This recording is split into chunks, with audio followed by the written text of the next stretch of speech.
Okay, you're on. Okay.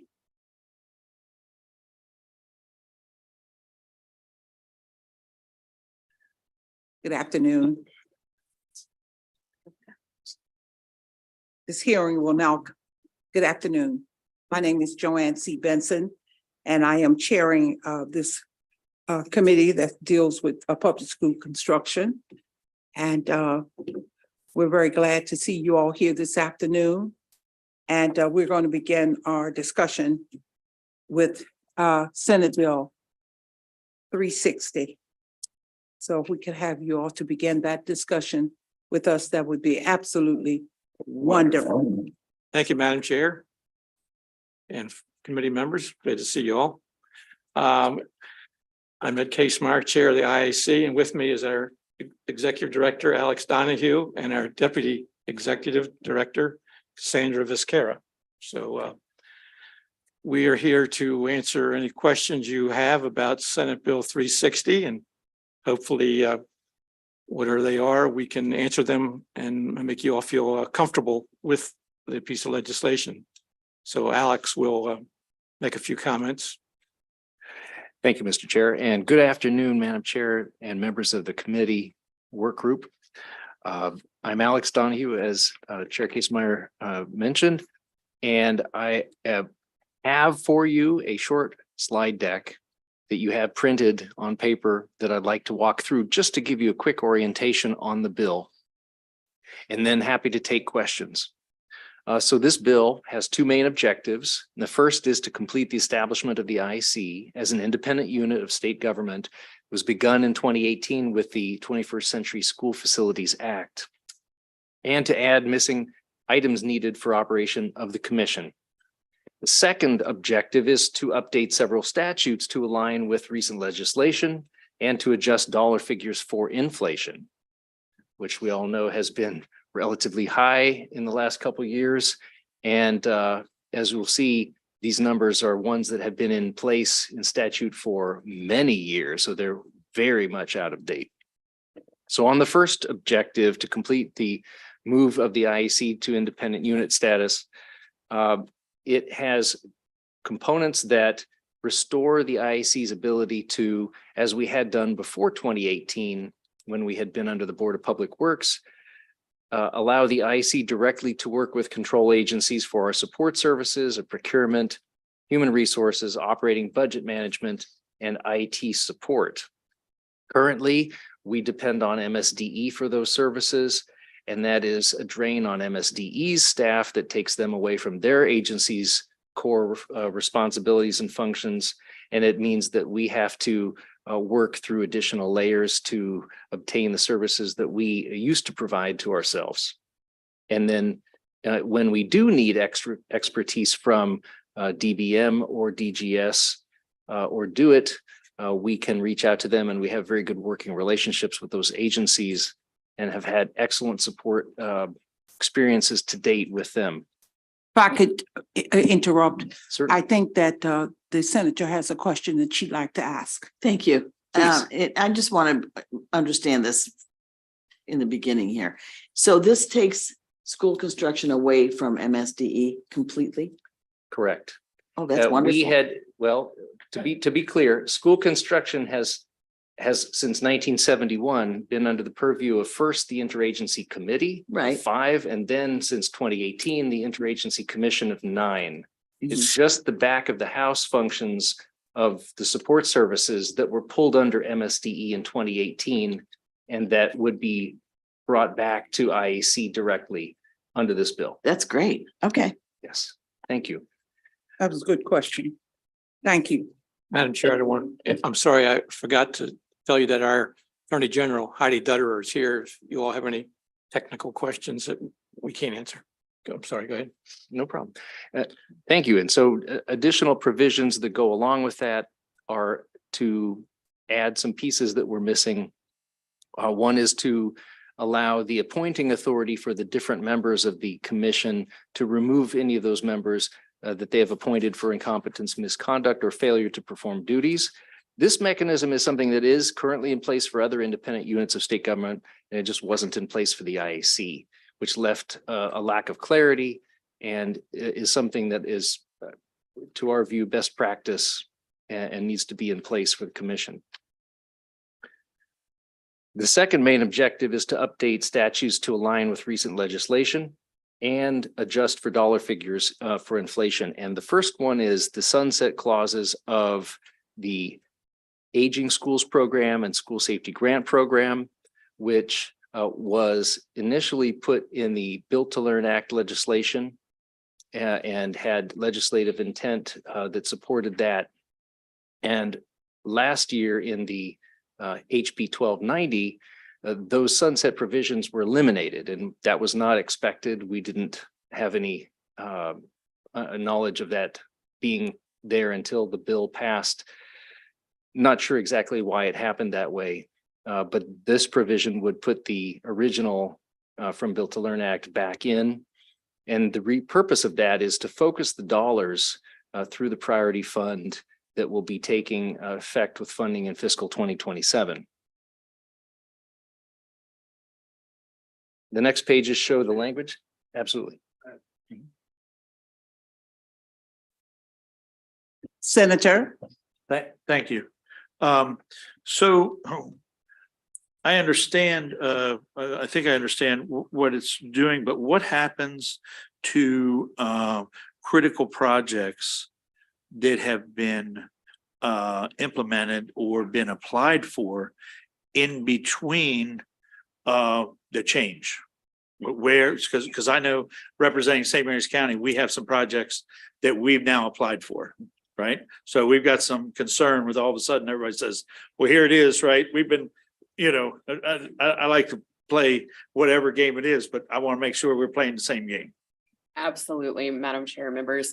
It is not a sudden change. This change wouldn't take effect until fiscal year 27 when the priority fund is slated to start. So the idea is that we would take small and sometimes disjointed pots of money, put them into a larger pot of money that serves a function of meeting the highest needs in the state. Right now, these programs are a large administrative cost to both the LEAs and the IAC.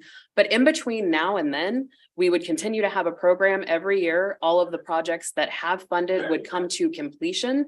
If a school got a project in FY26 and it took until FY28 to finish, that money would still be there and reserved for that project. There just wouldn't be new money starting in fiscal year 27. So how would a small rural county be able to compete with a large county?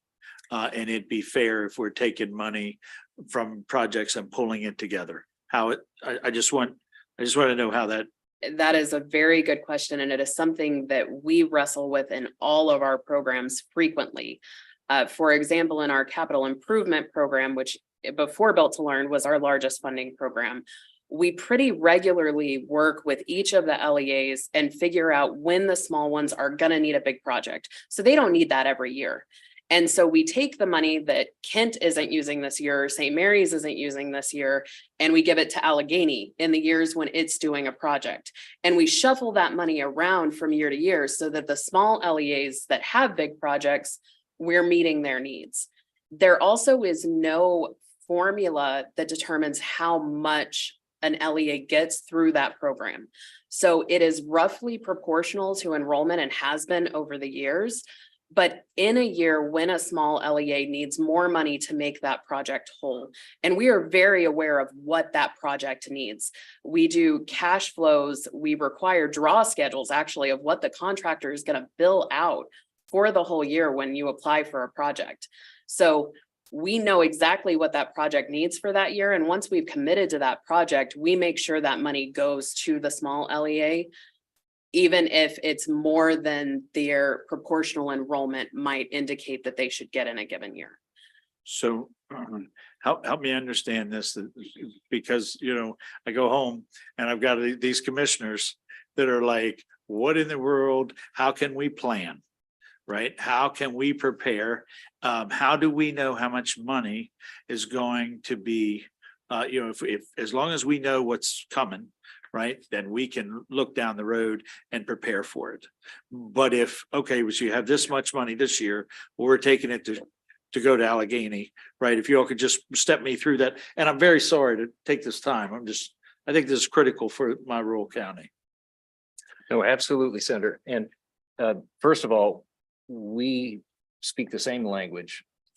We advise the LEAs to do that planning with us, share with us their list of projects mapped out over the coming years as to what they need to do when, so that we can help line up the available state dollars to match their available local dollars and make those projects happen. In the CIP, we have been running with a target allocation every year for each LEA, so that they know roughly what they should be able to expect. That would not change. If these two small programs were to sunset in fiscal 27, every LEA would still have that target amount of the CIP, which could be used for the same sorts of projects. So there would not be nothing left to cover that base, so to speak. There will be that CIP. In addition, for the larger projects, there will be the priority fund ranking, which will put quite a lot more into projects that need to be done for a full school renovation or replacement. In any case, though, we want to work with each LEA to see what projects they need to do when. And when we can see out a couple of years, we can help plan for what the state share should be. It's never really very possible in the past.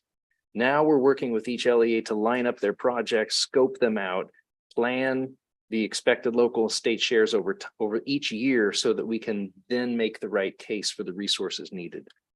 Thank you. I just want to add that I made this comment last time. Our focus is going out and talking to the LEAs.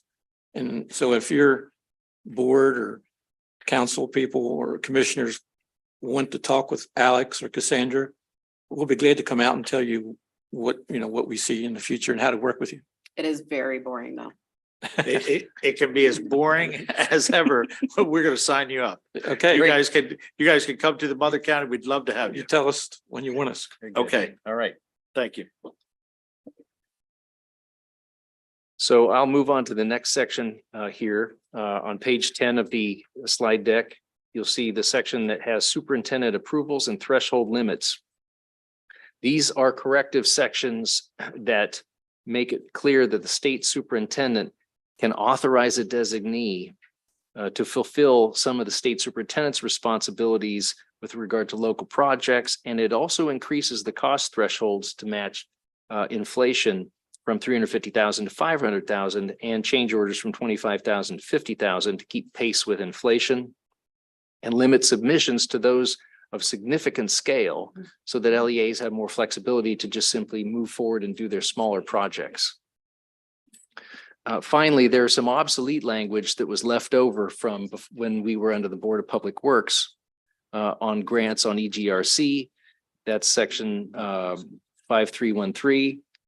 And finally, the last slide shows an adjustment to Article 5327, which was a mandate to the IAC to develop life cycle cost analysis.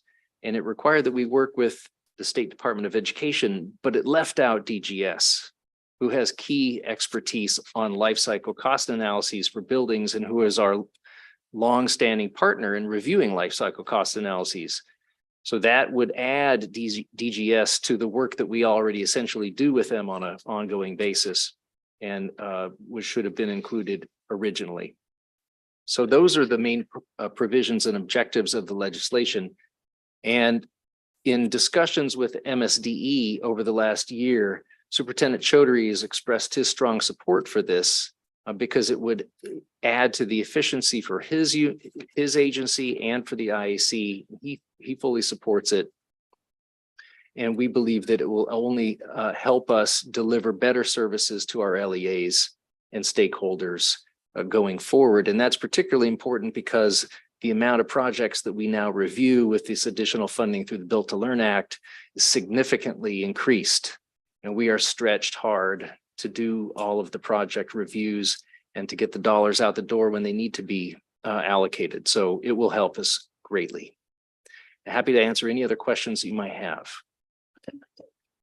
Thank you very much for that presentation, Senator Carterman. Thank you, Madam Chair. In regards to some of the the number changes, like from the 350 to the 500, and I don't know if it's something you guys can answer, or obviously the bill sponsor's not here, but I'm assuming you guys would have the most insight to it.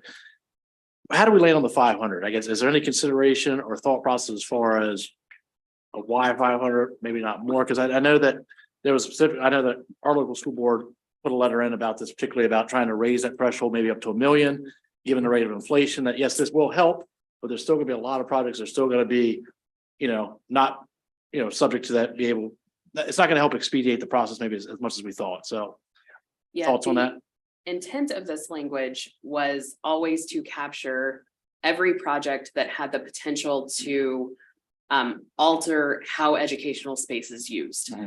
We certainly agree that what the value of a dollar is not what it used to be. And I don't think we would be at all opposed to seeing that be $1 million versus 500,000. Okay. I that is a very friendly change for us. Thank you. Excellent. That's all. Thank you. Thank you very much. Are there any other questions that, yes, Senator Zucker? Thank you very much, Madam Chair. I was looking at, so you're basically taking the staff that would have administered it on the back end with MSD and then supplementing it with your folks, right? And it sounds like the fiscal note only says the only person you have to hire is a human resource officer. Is that accurate? That's correct, Madam Chair. We have finance staff already. We have IT staff. There are services that MSDE provides to us, but for example, on our finance side, they don't handle our capital budget at all, only our operating budget. So it does not take a lot more capacity for us to handle our operating budget in addition to the $1 billion worth of capital that we're doing. We can easily absorb that impact. And in fact, we think there are efficiencies that would make that impact on us almost non-existent that we would gain by implementing this bill. So we do think that the only position that we would need where we would not be able to absorb those support services would be one HR position who would coordinate directly with DBM. And then did you see these testimony by Pazam with like, I guess they want to know about the termination of the ASP and SSGP programs? So I think that with respect to those programs, they are small. They are not a large dollar amount compared to the other programs that we administer. They do take a lot of time and effort on the part of LEAs who have to follow separate, different timelines, criteria in assembling the application packages. It's particularly for the smaller LEAs, we hear frequently, you have too many programs, you have too many, we don't have time even to do all these applications. Can you please streamline this? We believe that this is going in that correct direction. Again, there's a phase out period here that we think is appropriate. And we believe that the LEAs will not end up losing the ability to do projects or effectively funding to bring to bear on those projects because the other programs will cover those bases. But again, we can certainly, support flexibility on that. And has there been any talk at all? We talk about these special education schools that have like 100% publicly funded students at their schools. Has there ever been any talk about allowing those schools to utilize school construction funding? Are you referring to specifically the privately owned and operated, we call a private outplacement type? No, well, more like the Mansef. Yeah, Mansef schools. Well, that would be, it's really a kind of a Policy question? a policy question that's above the agency level, I think. However, what I can say is that, the IEC has wanted to carry out its mission of ensuring that every public pre-K-12 student in the state has a healthy, safe, and educationally sufficient learning environment. Our programs are pretty much geared to do that now. And with the new data from our statewide assessment, we're able to see where the highest needs are and channel the dollars towards getting the biggest bang for the buck in fixing those needs. There could be adjustments on some of those fronts. We haven't had a specific proposal come in on that, but certainly willing to, investigate whatever it is that you would like to discuss.